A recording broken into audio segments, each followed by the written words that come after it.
Welcome to Your Health Matters. I'm your host, Temesia Tuicaumia, and tonight we have a very special guest who has shared a little bit on Your Health Matters, but tonight we have him again to really share with us the work that they do with Lifeline Fiji and just to share his experience. Jerry, welcome back. Bola Vinaka. Thank you for coming in again. Yeah, thank you for having us. Yeah, that little time that we had with Ministry of Health was really eye-opening. And I thought, you know what? It's important that all our families that are at home, that are watching, know that there is support there for them. So thank you so much for sharing with us. How old is Lifeline, if you don't mind me asking? Well, Lifeline Fiji has been operating in Ba under the Methodist Church from 1994. I'm sorry, what? Yeah. That is amazing. It has been operating under the Methodist Church since 1994. 1994. So it's 30, Yes. 30 years. Yeah. And just recently in 2015, 2016, it has moved out from that umbrella and registered as an NGO. As a non-government organization. Oh, that's so cool. And it also launched its crisis support line. Yes. For those who are going through crisis situations. And Jerry, sorry, just for all our viewers at home, I have known Jerry from our last segment, so I think it's important for those of you that have just joined us. Jerry, if you can introduce yourself one more time for our viewers. Naka, my name is Charmaya Merekula, and I'm from Visama Nakelo in Tailevu with maternal links to Navakawa Utebuni. I work with Lifeline Fiji, one of their team leads, and I've been with them since 2015-16. Wow. This is about almost 10, 11 years for you. Congratulations on making it a decade. Back again to Lifeline and the work that you do, you receive a lot of calls, and you had mentioned in the last segment that we've had a number of calls in the last 2 months, majority being men. If you could just enlighten us more on the recent cases of people calling in, and if you could even touch on how you mentioned that it's not just suicide, it's crisis in general. As small as big, it's crisis. Yeah. So, Temesia, as I've mentioned on the last segment that we had with Ministry of Health, crisis reigns through a lot of things. Even for a kid going to school, for getting their lunch, those emotions that they carry, coming back home, missing the bus, and then, just walking home, going through those thoughts, process, emotions, hurt, anger maybe, and then coming home, and then and then you get beaten up. Right. And then going through all those emotions again. And a lot of times, these are things that a normal Fijian kid would go through. Right. And those are the kind of cases that we receive as well. So it's not only when you've reached that verge of trying to take your life away, and then you call into the line. So we receive various number of calls into the line.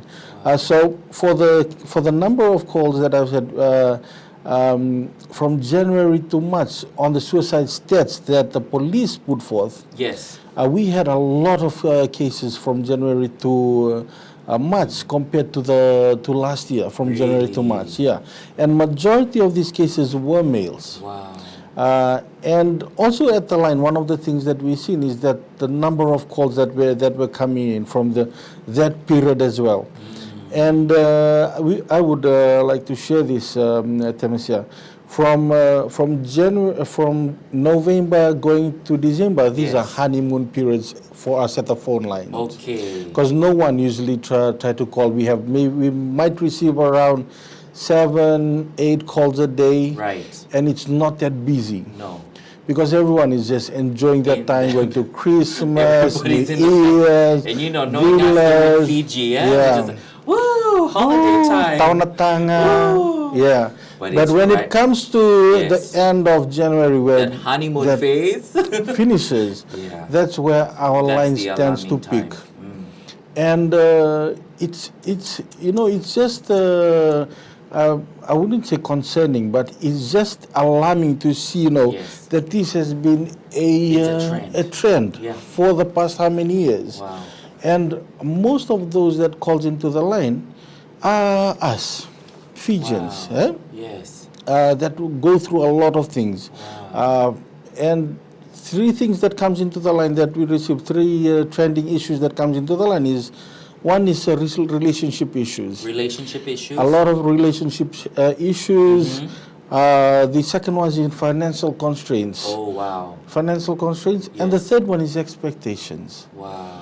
A lot of our young people have a Yes. lot of expectations from their families. From their families. Not only from their families, from their communities, from their friends, from their Bubal as a Yes. whole, and goes on. And Jerry, this is covering the demographics of Yeah. the different races that are present in Yes. Fiji. Yes. Wow. Do you mind just mentioning that one more time? It's relationships. Relationship, financial Financial constraints, constraints. and expectations. Wow. And we have a lot of expectations. And this is a good, a good time to really bring it up for all our Yeah. parents that are at home, Yeah. that have children, to be aware of how you speak to your children, I guess, and the expectations you put on You them. put on them. Yeah, and you had mentioned, it's, Yeah. their feelings are valid. Are valid. Sit down and talk with Talk them. with them. Yeah? And I think we have come into a time now that we don't have a lot of family time. One of the things that we always encourage a lot when we're going into community awareness, Yeah. community programs, Yes. is to tell families to strengthen their time with their kids. Wow. Because, we had awareness one time in one of the communities, and one of the youths, she was just 15 years old. 15 years old, and she would say that, I'm taking care of my siblings, 3 of the younger siblings, because mom and dad is always working. Oh, that is so heavy. So a lot of times it's going back into our family time. Yes, For us parents, for us, love looks like go to work, provide for our family, do things for them. Yeah. For kids, love looks like spending time with Spending them. time. You're right. And that is something that we really need to get from both perspectives. Well, thank you so much, Jerry. I'm so glad we did this second part. Thank you so much, Jerry. Well, I hope you've been enjoying our conversation tonight as we've continued this discussion around Lifeline Fiji. We'll see you right after the break on Your Health Matters.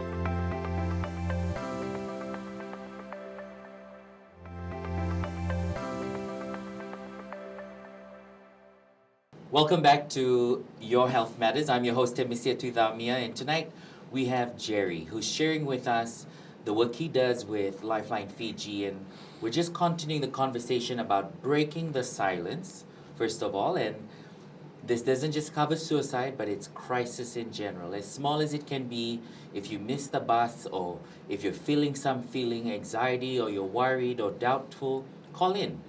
They're happy to talk to you. Jerry, thank you again for being here. Okay. We've just talked about breaking the silence, and I think it'd be really cool if we can talk about finding that help and maybe some techniques that you do on the phone that families can start doing at home, and friends, because we know how strong our friend circles are here in Fiji. Yeah, awesome. Yes, so, first of all, there are services available. Thank you. One thing about us Fijians is we tend to be ignorant. Right. And if you're listening in, yes. It's about time we talk these things out. Because for us Fijians, but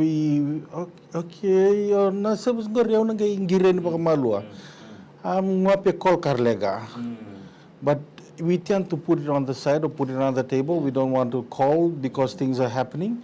But it's important for you to reach out for help. Can you please just direct that straight into the camera for everyone to hear you? It's important for us to reach out for help. If you're going through any sort of situations, and if you don't have anyone to talk to, there are services available that you can reach out to. Empower Pacific, the number is 5626. That's their helpline. The child helpline, if you're under 18 and under, if you're going through mental health issues, any sorts of crisis, call the child helpline. They would be able to help you. The number is 1325. Wow. Domestic violence helpline. If you're a woman going through domestic violence issues, going through a lot of things, and you just want to talk to someone, 1560. That's the DV helpline. We also have the grief and loss helpline that has just been launched a few months ago. If you're going through grief and loss, Aruka runs the grief and loss helpline, and the number is 1528. There's also Lifeline, the number is 1543. And these helplines are available for people to call. That's so good. And just vent about things. You know, one of the things that we always tell those that call onto our line is that this is a venting line. If you want to vent, just for as serious as it is. Just call. If you want to vent, you vent. We'll be here. We won't judge you. And do we have to pay for these calls? These are free. And if you want to vent, you vent. We're here to listen to you. But at the end of our call, we need to know that you are safe. Wow. And you know, also for those around you, if you're seeing someone that is going through things, or if someone is coming to you, at Lifeline we work around a framework. The way we do three things. First, we connect. So you connect with the person. Hey, how are you doing? If the person, at home, or I just don't like going to work. Ask that person. Connect with that. Why don't you want to go to work? Wow. Are you going through a few some things at work? Is it personal? Is it a work-related thing? Have those conversations. Connect with that person. And the second thing is understanding what they're going through. First, so first is just connecting, know what they're going through, and the second one is to understand what they're going through. That's it. So once you understand what they're going through, then you would be able to assist them. That's it. So assist is the last part. Assist someone you don't and a lot of times for us Fijians, we like to assist. We like to assist. Well, okay, let's do this. Let's do this. And then when things are done, and then you find out that the person is things still haven't been sorted. So you'll have to go back. Okay, what's happening? I've done everything for you. But you haven't connect, you haven't understand what they're going through. Wow. So you can't assist if you haven't done the two. Connected and assist.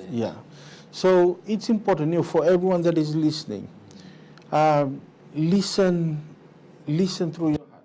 Right? And listen deeply. What they are saying, whatever they're telling you, whatever their body language, how they're reacting to you, how the environment that they are in, all these things matters. Whatever they're saying, their behaviors. So all this concludes for you to help someone. It's a lot, eh? It's a lot, but I mean, it's great. I'm just like, I just hear your passion for the work you do, and I'm just like, whoa. Like for me, one phone call from a friend, I'm just like, are you okay? What's the matter? Like, I'm coming to help you. But, working in a helpline, you're dealing with different phone calls. And just from trying to find, the work you do, I can hear that it takes a lot of patience. And it's not about you. No. It's not like, hurry up, talk to me. It's like, hello, can I, are you there?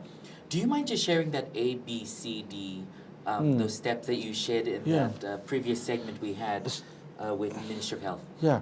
So A is ask. Ask. A. Ask the person how they're doing. Are you okay? Yes. Do you want someone to be here and just be a listening ear? Don't be a talkful. At least you have to give all the answers. So I know what you're going through. I know. It's like, can you just sit back and listen? Everyone at home, listen. So ask the person, are they okay? Do you want someone just to sit by and listen? Sometimes, a lot of times, when people are in crisis, they don't want anyone to listen. They don't want to talk to anyone. No. So just tell them, whenever you're ready, know that I'm here. Wow, that is so strong. Because a lot of times when they're in that space, they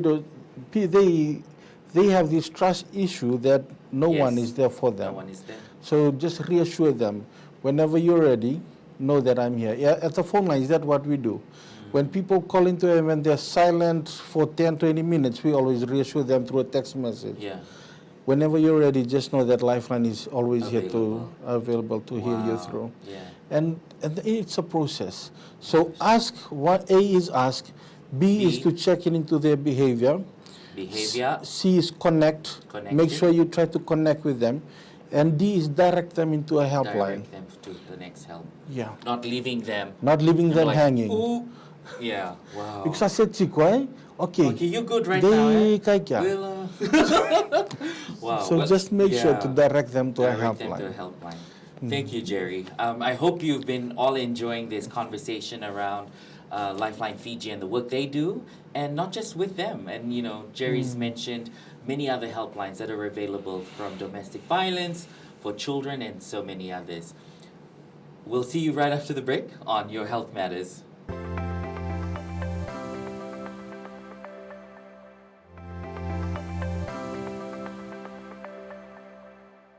Welcome back to Your Health Matters. I'm your host, Temesia Tuicaumia, and tonight we have Jeremiah, who is a representative from Lifeline Fiji. Wow, we've had such a deep, discussion from breaking the silence, and then my favorite, that A, B, C, D, which is ask, behavior patterns, connect with them, direct them. The important one, right? Yeah. We're always leaving them connect them, like, okay, disconnect now.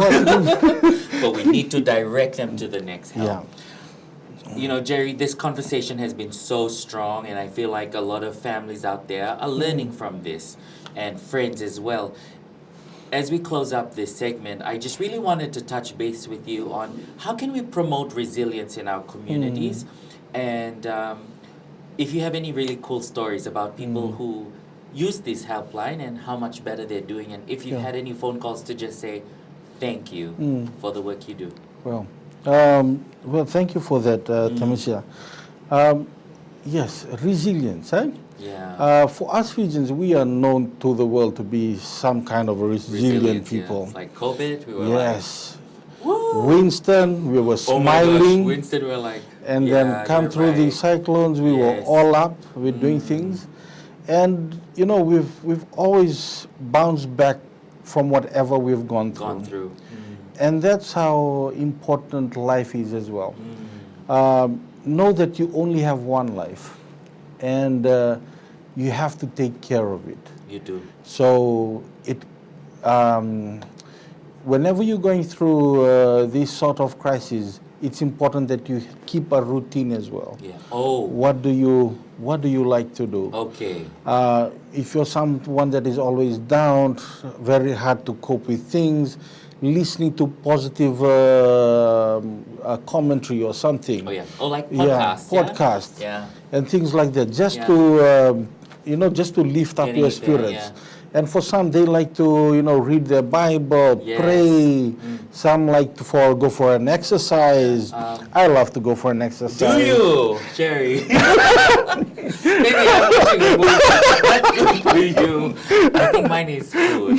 Just like, I'm happy. But all these steps is a coping mechanism for someone that is going through stress. I think that's an important one. Yeah, coping mechanism. Coping mechanism.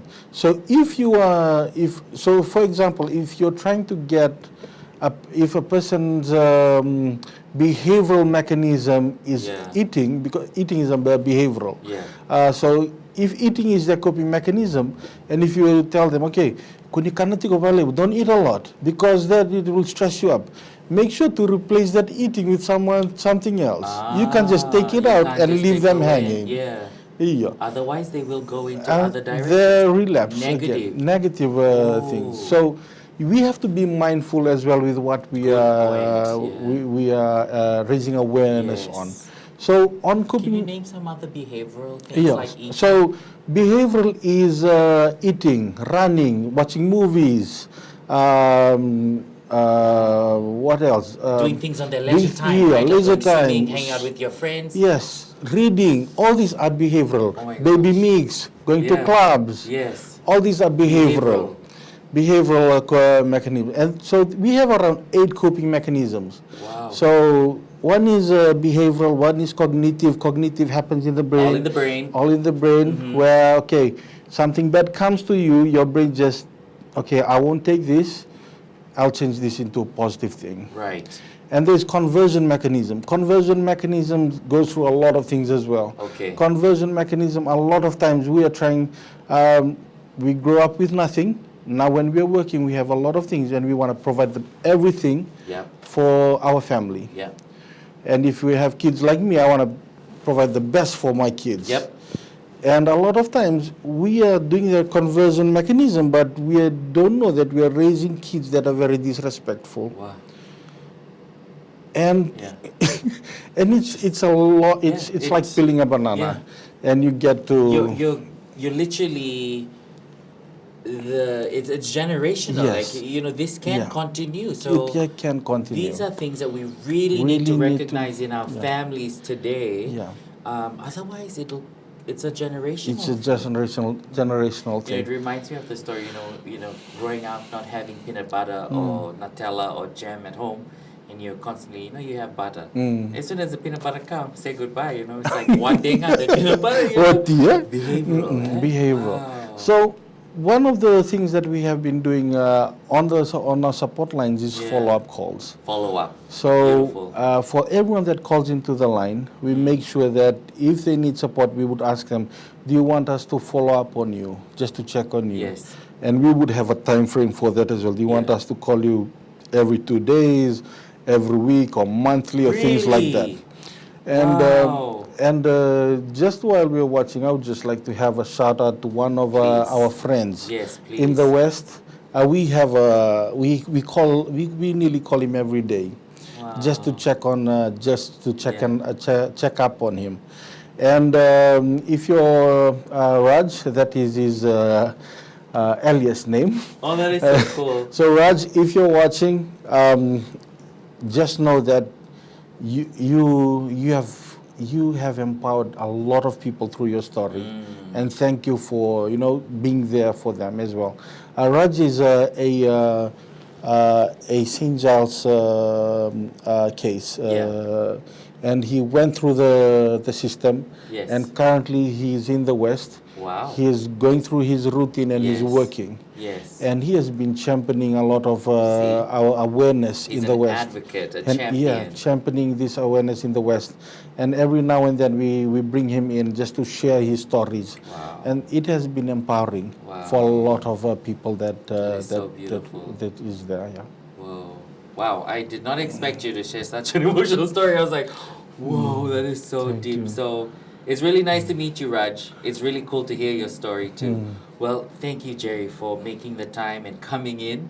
We've had a good laugh. And I think that's it about us Fijians. In the midst of the seriousness, we have a good laugh. Yeah. But the bottom line is, to all our beautiful Fijians out there, help is there. Yeah. And it's free and it's available for you. So thank you again, Jerry, for joining us tonight. Well, that's it for us tonight on Your Health Matters. I'm your host, Temesia Tuicaumia. And we'll see you again next week, same time, here on My TV.